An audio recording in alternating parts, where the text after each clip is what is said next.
Allez, c'est reparti pour une petite vidéo Steelbook Custom, celle du mois de septembre. Alors j'en ai fait 18. Sur les 18, il y en a un, c'est on va dire un repack, une remodification, parce que c'est un Steelbook que j'avais déjà fait. Donc bien rester jusqu'à la fin comme d'habitude, hein, on va découvrir qui a remporté qui est l'heureux élu du Steelbook Custom du mois de septembre. Allez, c'est parti. Je ferai ça toute la journée. Ouais, je sais. Je suis au courant.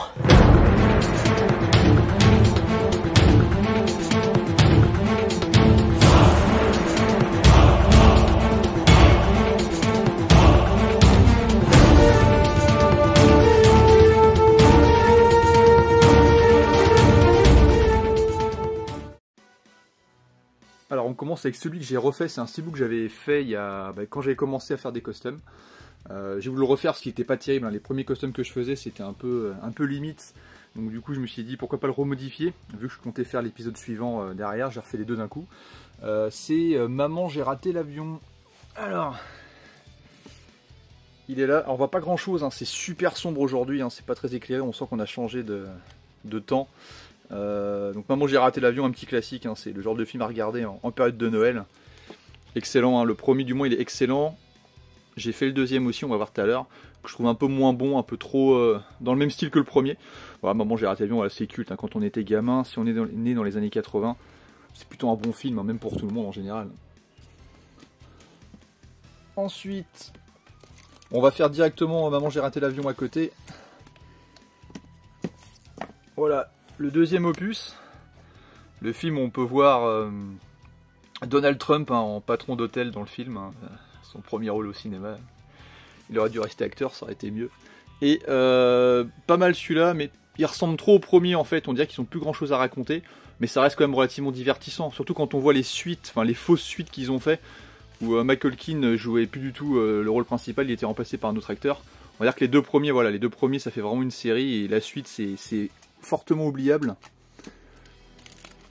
Alors, bon, je vais le poser là parce que j'arrive pas à le ranger. Ensuite, un film qui est un peu méconnu, je pense, mais qui est excellent. Où est-ce qu'il est? C'est celui-là. Les Nouveaux Sauvages. Alors, si on devait raconter un peu le scénario, il y a 6 histoires différentes. Et en fait, c'est un peu comme dans la vraie vie. Des petites choses qui peuvent nous irriter et faire nous pourrir littéralement la journée et faire en fait entre guillemets de la personne une personne normale et une personne complètement énervée, un peu à la manière d'un chute libre avec Michael Douglas, où vraiment il va passer une journée de merde et après il va péter un câble littéralement. Bah là c'est des gens qui vont péter des câbles. C'est 6 histoires, je sais plus c'est quoi comme nationalité, si c'est colombien ou c'est pas espagnol, mais en tout cas les acteurs jouent hyper bien. Ça va se passer pendant un mariage, il y a une histoire où il y a un mec juste parce qu'il va y avoir une contravention, il va se passer plein de trucs derrière et à la fin il va finir en prison à cause d'un petit truc qui devait bien se passer, une journée ordinaire. Et en fait c'est des trucs de la vie qui font qu'on peut péter des câbles et ça finit super mal à chaque fois. C'est excellent franchement, c'est un super truc. Ensuite on passe à un petit dessin animé, un petit film d'animation avec Paranorman. Titre français c'est L'étrange pouvoir de Norman. C'est fait par les studios Laika, ceux qu'on fait Coraline. C'est vraiment excellent. Moi je préfère celui-là que Coraline. C'est un petit gamin là joué par lui, je sais plus comment il s'appelle, et en fait il a le don de pouvoir parler avec les morts, et forcément toute sa famille, les gens autour de lui le prennent pour un taré, et franchement c'est excellent. Il y a des petits passages un petit peu on va dire une petite touche d'émotion sur la fin. C'est vraiment une bonne surprise. Après le graphisme on aime ou on n'aime pas, parce que c'est vrai que c'est un peu particulier, ça peut paraître un peu par rapport à certains studios d'animation un peu en dessous. Mais par contre, voilà, c'est le style graphique des studios Laika. Et globalement, par contre, l'ambiance générale et le scénario, par contre, il n'y a rien à dire, c'est excellent, quoi. Ensuite, on passe à une mascotte du jeu vidéo avec le petit Sonic. Voilà, Sega c'est plus fort que toi. La Sega, ma première console que j'ai eue quand j'étais gamin avec la Master System, et après j'ai eu la Mega Drive, donc c'est vrai que je suis plus pro Sega que Nintendo. Et contrairement à toutes les merdes généralement liées aux jeux vidéo qui sortent au cinéma, Sonic c'est plutôt pas mal. C'est pas un grand film, c'est hyper divertissant. Le personnage de Sonic, il y avait une polémique autour, parce qu'au début il avait été fait dans un style où il ressemblait à un petit gamin déguisé. Ils ont refait tout le procédé pour refaire un Sonic qui ressemble plus à la mascotte du jeu vidéo. franchement c'est fun. Et quand j'étais au cinéma, j'avais trouvé que globalement pour une conversion film en jeu vidéo, c'est plutôt bien foutu. Ce qui fait que l'enchaînement tout naturel, ça a donné une suite avec Sonic 2. Qui est tout aussi bon, hein, dans un autre style. Je préfère un peu plus le premier quand même. Mais globalement, voilà, on retrouve du coup son petit compère Tails. Toujours Dr Robotnik joué par... comment il s'appelle déjà, Jim Carrey. C'est ça, merci Choupi. Parce que heureusement qu'il est là, parce que des fois je sais plus ce que je dois dire. Franchement, il est cool. Après, ils ont rajouté peut-être un peu trop d'humour pour faire film familial, mais après Sonic c'est un personnage dans tous les cas non violent, donc c'est fait pour être vu par un plus grand nombre. Mais en tout cas Sonic 2 j'ai trouvé cool aussi, vu aussi également au cinéma. Et ils peuvent faire un troisième, j'irai le voir aussi. Hein. Ensuite on passe sur un truc un peu plus sérieux, Les choristes. Voilà, qui connaît pas les chansons de la chorale avec Voix sur ton chemin.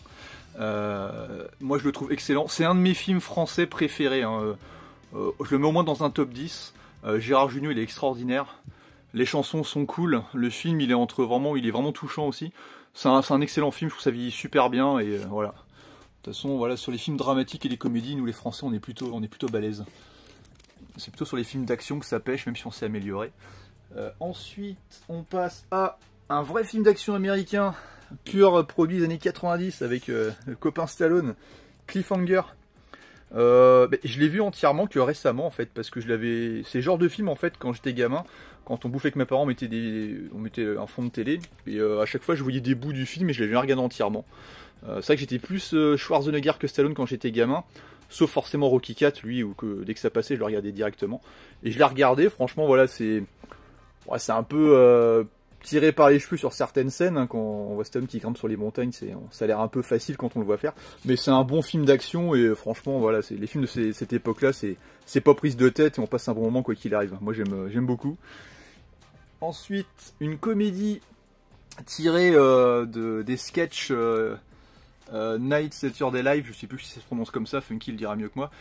C'est tiré, ça passait sur internet, on voyait, c'était à l'époque sur la musique de Hadaway, What is Love avec Jim Carrey et ces deux mecs là, donc Will Ferrell et lui je sais plus comment il s'appelle, où ils bougeaient la tête dans la bagnole, ils allaient en discothèque. Mais je savais même pas que ça avait débouché sur un film en fait, j'avais découvert ça il y a 2 ans alors que le film est sorti il y a hyper longtemps. Et franchement là c'est pour la bande son quoi, il y a du Hadaway, il y a la musique Ace of Base avec Beautiful Life. Enfin, ça respire les années 90 avec la dance. Et franchement, moi, les Masterboy et compagnie, moi j'adorais ça quand j'étais gamin. Donc, c'est une grande comédie avec deux paumés qui vont essayer à tout prix de rentrer dans une discothèque branchée qui s'appelle le Roxbury. Ils vont tout faire pour y rentrer, puis ils vont faire les fous, quoi. Franchement, c'est pareil, c'est excellent, c'est marrant. C'est pas le meilleur film de Will Ferrell, mais moi, en tout cas, moi j'adhère. Ensuite, là, on passe d'un film comique, limite con, à un film beaucoup plus sérieux. Sleepers, ça c'est excellent, avec 4 petits gamins, là c'est dans Hell's Kitchen, quand ils sont jeunes ils font les 400 coups, ils font que des conneries, ils vont sans faire exprès tuer un marchand de glace, ils vont finir en prison et dans la prison il va se passer pas mal de trucs qui font qu'en étant adultes ils vont tenter de se venger de ce qui s'est passé. Super brochette d'acteurs. Et franchement, ça c'est excellent. Par contre, il n'y a rien à dire. C'est une pépite ce film. C'est 4 étoiles pour moi. Ensuite, on retourne sur de la comédie, on alterne, hein, un coup sérieux, un coup moins, avec Wedding Crashers. Alors chez nous, il est ressorti sous le nom Serial Nosser. C'est 2 mecs qui s'invitent à des mariages, donc de personnes qui connaissent pas. Le but, c'est de pouvoir entre guillemets, coucher avec un maximum de filles pendant les mariages. Sauf qu'au bout d'un moment, ils vont arriver dans un mariage avec comme d'habitude, hein, forcément le principe, quelqu'un qui va se marier, et puis le père de famille de la mariée, ça il va jouer par Christopher Walken, qui est assez dur et compagnie, et Owen Wilson va tomber amoureux de sa fille, et du coup, ça va partir dans une comédie plutôt romantique, mais c'est plutôt fun, et mention spéciale avec Will Ferrell qui joue un petit rôle vers la fin, complètement barré, et rien que pour ça, ça vaut le coup de voir le film, quoi. Ensuite, un film qui est parti d'une trilogie, j'ai été agréablement surpris parce que le 2 m'avait pas plu. Bad Boys, alors je possède les 3 en steelbook, hein. J'ai les 2 premiers en véritable steelbook et là c'est un custom. Bad Boys 1 quand j'étais gamin j'adorais, c'était un de mes films que je regardais très régulièrement. J'avais pas du tout aimé le deuxième, je le possède quand même parce que je suis complétiste. Et du coup j'ai mis vachement de temps à regarder le 3. parce que le 2 m'avait pas plu, je me dis bon le 3, quand ça revient 15 ans après, souvent c'est pas forcément réussi. Et bah très bonne surprise, c'est hyper bien filmé, c'est plus sérieux que le deuxième que je trouvais complètement con. Et bonne surprise, ils peuvent faire un 4. Alors je sais qu'avec Will Smith ça va être compliqué avec tout ce qui se passe, je sais pas si ça reviendra tout de suite. Mais en tout cas le 3 je l'ai trouvé vraiment très très bon. Après, un film que j'ai pas encore regardé mais qui m'a été chaudement recommandé par Funky. Alors où est-ce qu'il est celui-là? C'est... Mais je crois que je l'ai même pas sorti. Souvent je les prépare en avance, mais lui je suis pas sûr. Alors... Si, il est là. Rider of Justice. Je l'ai pas vu du tout, j'ai vu la bande-annonce, ça a l'air hyper cool. Je sais plus comment il s'appelle lui. Là j'ai des trous, hein. Madsen, Nicholson, Mike Nicholson je crois. C'est pareil, je crois que sa fille va être kidnappée ou il va se passer un truc comme ça et puis il va partir avec un groupe de potes pour la retrouver. C'est moitié comique mais pas trop apparemment, il y a un peu de tout. C'est sérieux aussi et ça a l'air excellent. Et les critiques, j'ai pu voir diverses vidéos de compatriotes de chaîne et quasiment tout le monde est unanime sur la qualité du film. Donc ça c'est à voir très prochainement. Donc je pense que j'ai pas pris de risque à faire un steelbook custom en avance. Ensuite, un film que quand j'étais gamin je comprenais pas trop, en le revoyant j'ai dit putain c'est trop mortel. Je pense que j'étais trop jeune pour le voir, c'est L'Expérience Interdite. Alors il y a eu un remake de fait qui est complètement nul, mais là par contre, voilà, avec Donald Sutherland, ou Kiefer Sutherland pardon, Julia Roberts et puis Kevin Bacon, c'est des personnes qui tentent faire des expériences. Et leur but c'est de tenter une sorte de système de mort imminente pour voir quand on est censé être mort, ce qu'on peut voir. Et en fait ils font des expériences où ils font des arrêts cardiaques en repoussant les limites du temps à chaque fois et voir ce qui va se passer. C'est excellent et les acteurs jouent hyper bien. Et ils ont fait un remake qui était complètement inutile parce que je crois que c'est vraiment un copier-coller, je suis pas sûr que ça soit une suite, je sais pas trop. Mais en tout cas j'avais arrêté au bout d'un moment, le film j'avais trouvé complètement minable. Hop, mais en tout cas celui-là il est excellent. Ensuite, un film hyper trash français. Alors là, par contre, c'est pas pour les âmes sensibles, et même si on n'est pas sensible, c'est quand même assez costaud. Martyr. C'est Pascal Laugier qui l'a fait, c'est le mec qui a fait Ghostland qui l'a fait. Excellent, moi je le trouve super ce film. C'est une fille, quand elle est petite, elle a dû être séquestrée et battue par une famille, je sais pas si c'est une famille d'accueil ou quoi que ce soit, elle va revenir pour se venger. Par contre, elle va se venger de manière, c'est très brutal, les scènes sont hyper violentes. Elle va se retrouver séquestrée à son tour derrière. Je dis pas ce qui se passe, que c'est un gros retournement de situation au milieu du film.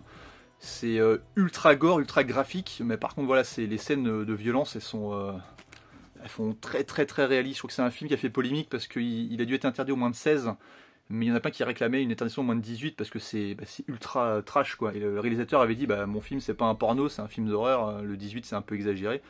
Mais franchement c'est costaud, enfin moi le film je l'aime bien, hein. Pas pour le côté violence mais pour ce qu'il raconte, et puis c'est très très graphique je trouve. Ensuite on va se détendre un peu, on va quitter la violence pour aller vers l'humour, de l'humour comme on n'en fait plus. Alors c'est pas vraiment un custom, hein. C'est plus un portage de boîtier plastique vers un... C'est pas un steelbook, c'est un jumbo book, enfin c'est l'espèce de grosse boîte mais en version métallique quand même. Et du coup, j'ai fait une sorte de copier-coller version photographie de ma boîte vers un boîtier jumbo steelbook pour mettre tous mes DVD des Inconnus. Donc pour moi, les Inconnus, voilà, si on est dans les... Pareil, quand on était gamin, ceux des années 80 ou autres, ça reste les meilleurs comiques. Quand on voit leurs sketchs de l'époque, où on pouvait rire un peu de tout, on se rend compte que maintenant... certains de leurs sketchs auraient énormément de mal à passer pour certaines personnes. Bon, en tout cas, moi, ils me font bien marrer. Et puis, ça reste mes chouchous de l'humour. Comme on dit, on peut rire de tout, mais pas avec n'importe qui. Hop. Alors.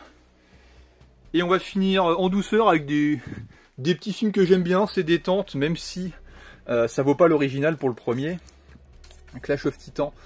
Le choc des titans.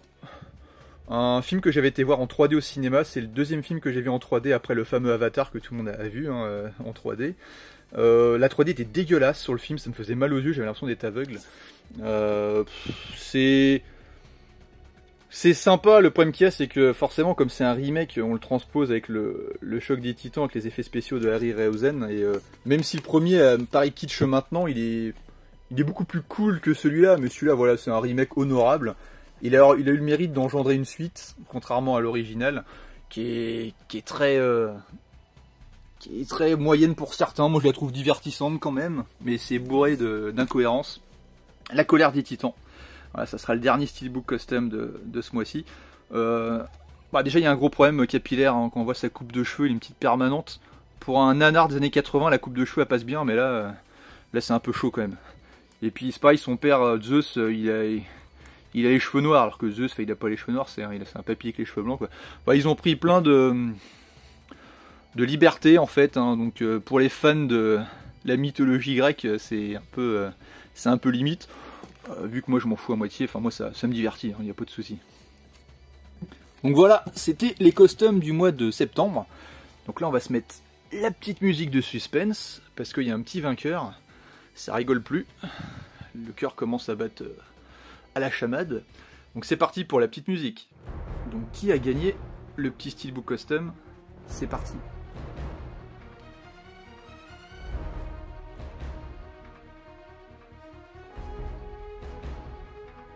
Attention, comme d'habitude, je l'ai mis avec mes amarrets.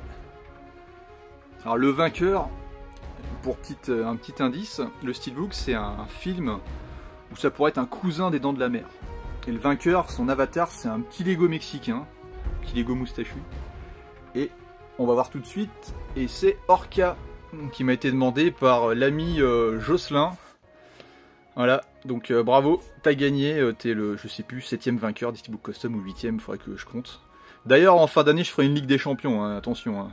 Ligue des Champions, ça sera tous les vainqueurs qui seront réunis pour un battle pour en gagner un deuxième. Donc en gros, tous ceux qui ont gagné seront sélectionnés direct. Donc ça sera sur décembre ou janvier, je sais pas trop. Mais en tout cas, voilà, tous les gagnants, ils seront, s'ils veulent, hein, par défaut, ils sont qualifiés pour gagner un second steelbook sur l'année. Donc voilà, Orca, donc film que mon père possédait quand j'étais gamin, en cassette VHS avec les fameuses jaquettes de télécassette que j'ai vu. J'ai plus trop de souvenirs, donc voilà. Donc bon, je pense que Jocelyn qui l'a gagné le connaît mieux que moi. Donc voilà, bon, bravo à toi encore une fois de plus. Et puis on va retourner, on va refaire un plan général comme d'habitude. Donc n'hésitez pas comme d'habitude, hein. Donc pour le vainqueur, tu as juste à regarder sur la description, il y a un lien avec une adresse mail pour m'envoyer ton adresse, ton mail, ton numéro de téléphone, hein, tout ce que demande le Mondial Relais pour que je puisse te l'envoyer. Et puis pour les autres, pas hésiter, vous faites comme d'habitude, hein, vous mettez un steelbook qui vous intéresserait pardon, en custom. Ma chérie elle fait un tirage au sort, hein, celle qui chope un petit papier, elle me le donne, je regarde, et puis le vainqueur il reçoit le steelbook le mois suivant. Voilà, je vous dis à la prochaine, hein, et puis prenez soin de vous. Allez, à plus, salut, ciao.